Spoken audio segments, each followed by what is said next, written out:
So long as Toyota don't crash and burn, it seems they've sealed the WEC Championship. It takes some seriously bad luck on Toyota's part for Ferrari to steal the title. Out of the 2 races left, the last time Toyota have lost at either was in 2016 in Bahrain. In a way, Toyota have shown that even with BOP in place, there can still be value and experience, winning almost every race this season.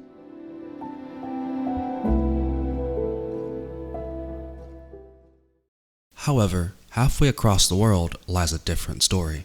Anticøn.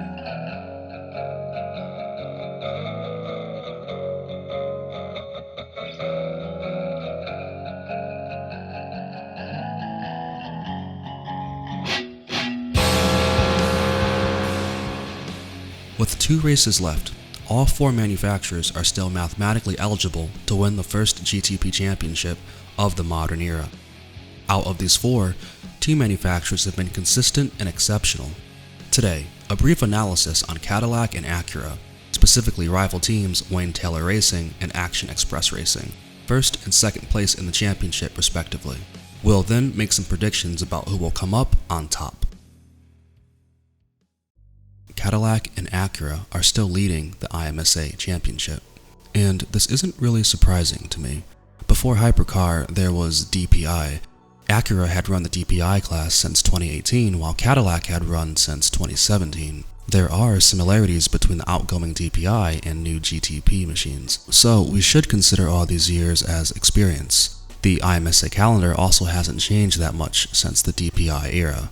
If you're still not convinced, notice that the outgoing ARX 05 and the current ARX 06 both run on an Orca-built chassis. The same case goes for Cadillac. Obviously, the chassis are different this year, but there is a partnership here. In short, Acura and Cadillac are successful for the same reasons newer teams and manufacturers struggle more at first.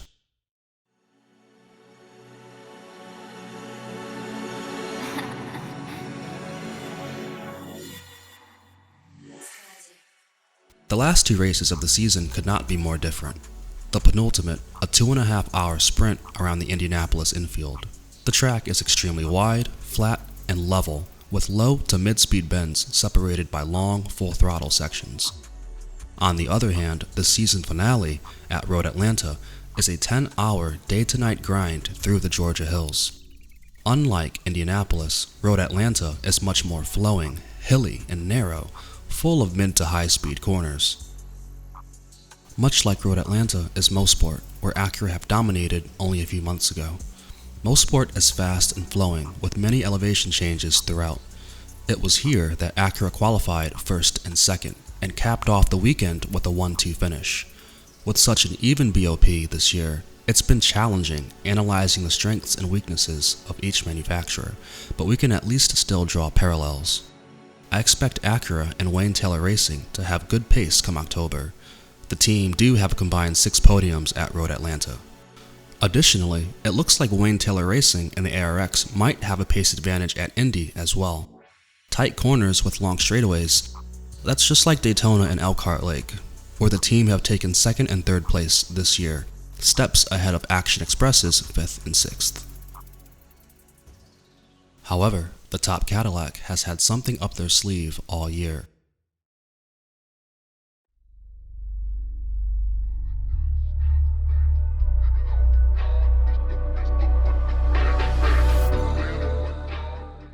Are you even a race fan if you haven't heard the following statement?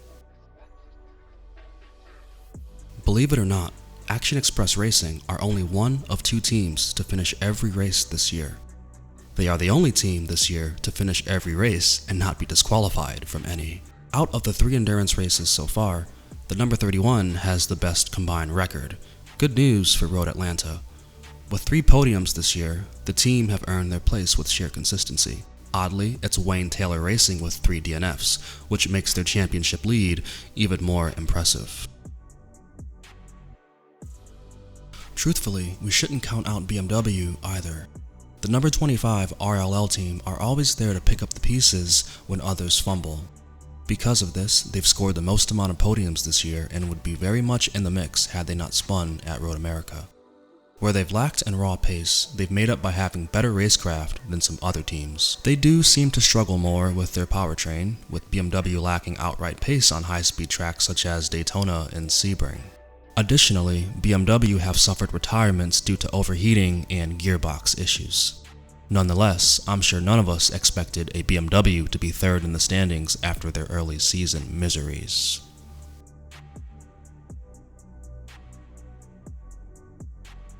I suppose while we're at it, we can dissect Porsche a bit too, although I'd rather take a full video to dive in deeper on Porsche specifically.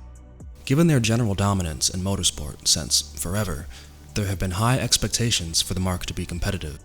Currently, they're actually second in the manufacturer standings, but the top Porsche is only fourth in the overall driver standings.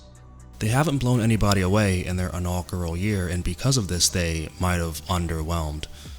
More of my thoughts on Porsche at a later date, as I believe they're spreading their manpower very thin between the IMSA, the WEC, and their customer car program.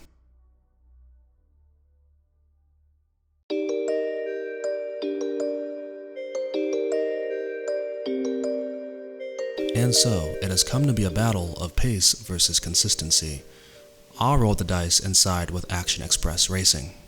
At Road Atlanta last year, they placed second, while Wayne Taylor Racing DNF'd. If it seems like I'm focusing a bit on the season finale, it's for a reason. Here, points are assigned 3 times, at 4 hours, 8 hours, and at the finish. As for Indy, as long as Action Express finish, period, I don't see them losing too much ground to Acura. Regardless of if I eat my words or not, the inaugural GTP Championship was not disappointing at all. Here's looking forward to another title fight next year, when Lamborghini join the fray. Who do you have winning the championship? Will RLL or Penske Porsche surprise and upset? Let me know your thoughts in the comments, and thanks for tuning in.